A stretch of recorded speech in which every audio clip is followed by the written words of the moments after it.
37 ദിവസത്തെ ആശുപത്രിവാസത്തിന് ശേഷം വിശ്വാസികൾക്ക് മുന്നിലെത്തി ഫ്രാൻസിസ് മാർപ്പാപ്പ.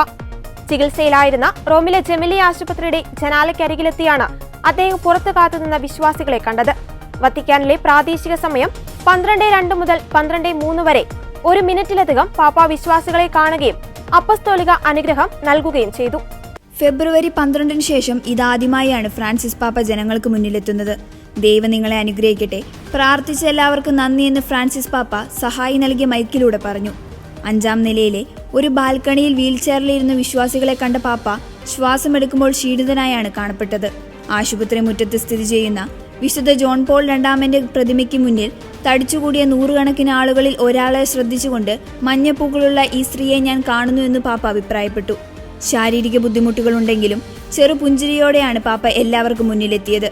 ആശുപത്രിയിൽ നിന്ന് ഡിസ്ചാർജ് ആയ ശേഷം പാപ്പ ആദ്യം പോയത് റോമൻ ബസിലിക്കകളിൽ അദ്ദേഹത്തിന് ഏറ്റവും പ്രിയപ്പെട്ട സെന്റ് മേരി മേജർ ബസിലിക്കയിലേക്കാണ്.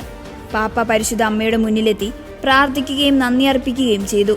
സ്ഥിരമായി ശ്വസന തെറാപ്പി നടത്തിയിരുന്നതിനാൽ മാർപ്പാപ്പയ്ക്ക് സംസാരിക്കാൻ ചില ബുദ്ധിമുട്ടുകൾ ഉണ്ടാകുമെന്ന് ഡോക്ടർമാർ നേരത്തെ അറിയിച്ചിരുന്നു. അതിനാൽ ഇനിയുള്ള 2 മാസം അദ്ദേഹം പരിപൂർണ വിശ്രമത്തിലായിരിക്കും. ശ്വാസകോശാണുബാധയെ തുടർന്ന് ചികിത്സയ്ക്കായി ഫെബ്രുവരി 14-നാണ് പാപ്പയെ ആശുപത്രിയിൽ പ്രവേശിപ്പിച്ചത്. ആശുപത്രി ചാപ്പലിൽ കുർബാനയിൽ പങ്കെടുക്കുന്നതിന്റെ ചിത്രം കഴിഞ്ഞ ആഴ്ച വത്തിക്കാൻ പുറത്തുവിട്ടിരുന്നു.